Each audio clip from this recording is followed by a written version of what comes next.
Yo guys, what is going on? JPS back from the video, and today we're going to be reacting to how Germany deals with its dark past. This is something that has interested me since we began doing German reactions. I didn't really want to hop right into it because it's kind of rude in my opinion to just do that, but now we're at the point where we've done some videos, so it's I'm really curious about this. What actions have they taken, and how do Germans feel about it? So with that being said, we're going to get right into it. We all know where Germany is now as a country, and we saw the Holocaust memorials, and there's been a huge debate in the comment section on that reaction video about whether people should step on them or not. Some people say the original artist said that it was art and that it should be embraced and people should be able to do whatever they want on it, whereas others think it's disrespectful. There's a whole thing with that, but that's just really a tangent of Germany's dark past and the memorializing of that. But anyways, let's get right into this. Hit the like button, guys. Hit subscribe, and let's go.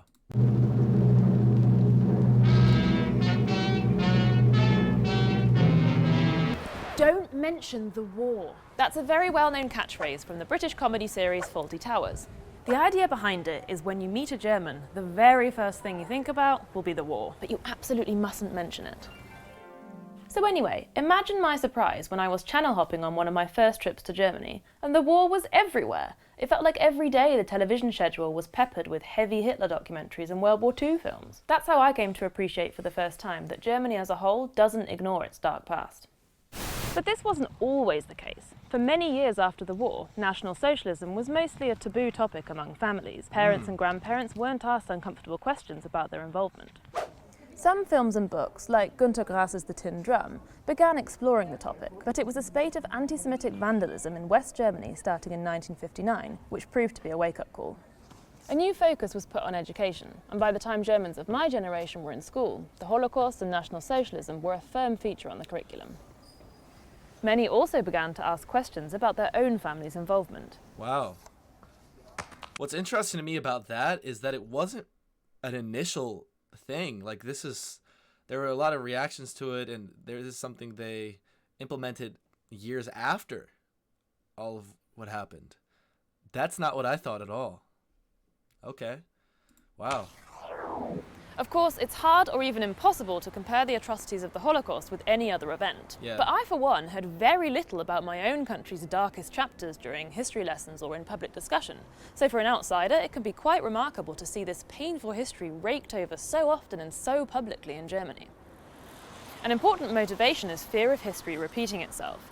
Recent years have seen the re-entry of a far-right political party into parliament and several horrific murders by right-wing extremists. Permanent police presence at many of Germany's synagogues is reminder enough that the shadow of anti-Semitism remains. So, how relevant is Germany's history today, and how much responsibility do Germans still carry for it?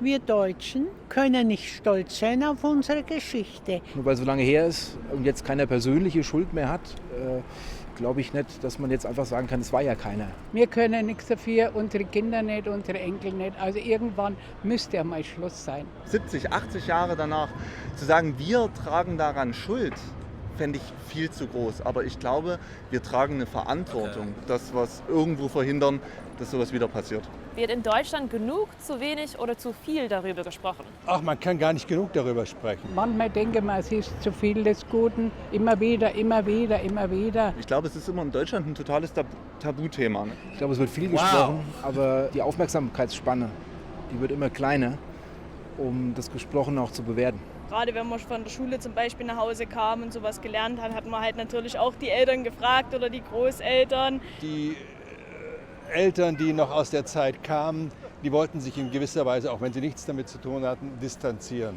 Was mich nur immer wieder erstaunt ist, dass diese Generation angeblich nicht davon wusste, was damals passiert ist. Yo, this is so interesting.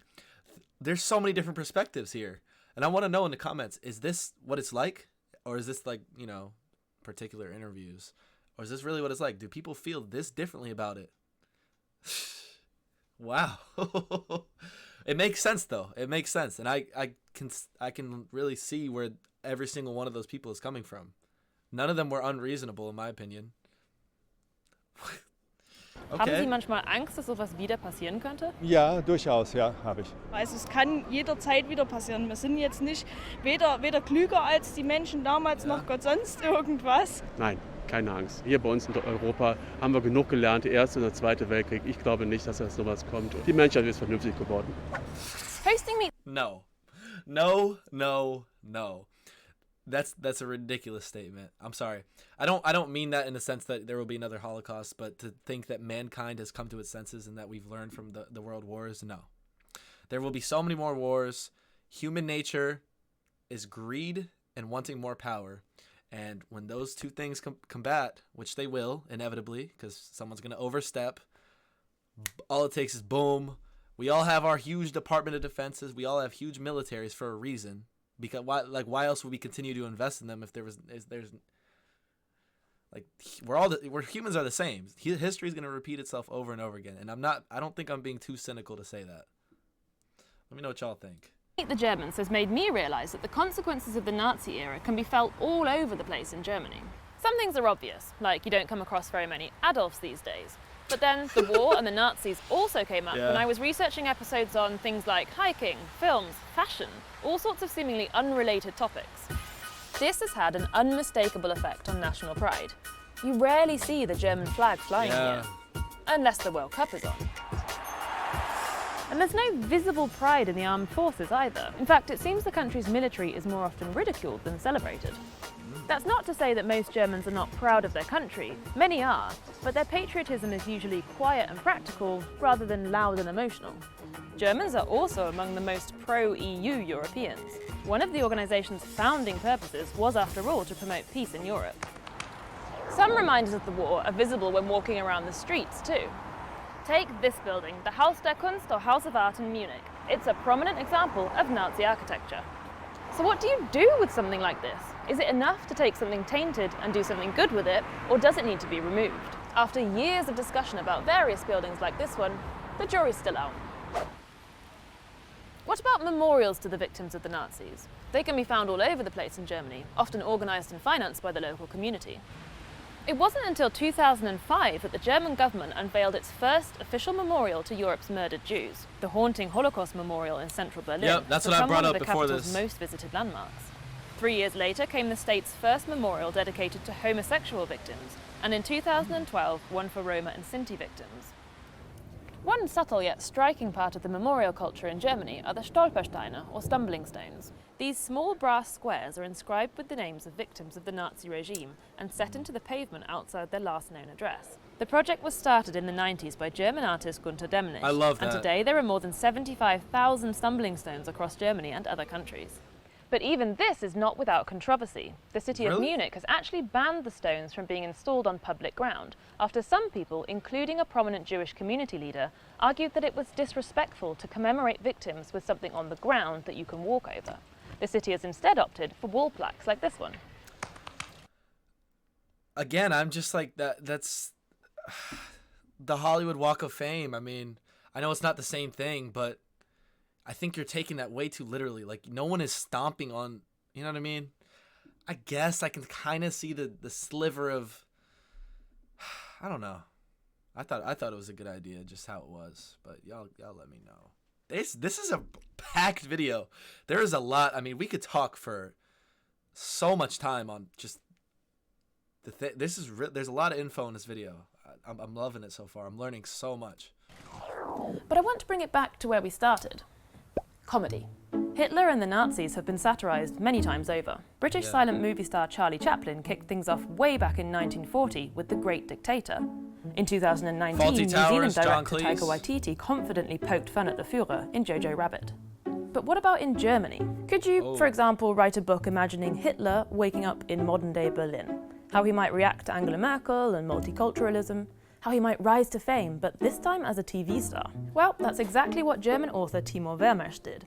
His 2012 book ist wieder da, or in English, Look Who's Back, topped the bestsellers lists in Germany and was later made into a film. Ich fand einfach den Widerspruch, die Fallhöhe so enorm. Beim Lesen von Mein Kampf generell dieses, auf der einen Seite haben wir den Typ, der sich für ein Genie hält, und auf der anderen Seite Von der ersten Seite an lesen Sie, dass da einer um Anerkennung bettelt. Und diese Widersprüche geben eben eine sehr schöne Möglichkeit für Humor. Haben manche Leute dann gesagt, dass sie zu weit gegangen sind? Ja, aber sie konnten es nicht wirklich begründen. Sehr häufig stößt man halt auf nicht viel mehr als ein antrainiertes Tabu, das aber nicht untermauert ist. Die Leserreaktionen waren sehr unterschiedlich. Die einen fanden das verstörend, wie man es in diesem Kopf so lange aushält. Und der Kopf ist ja nicht verändert worden. Das ist ja sehr, sehr original Hitler.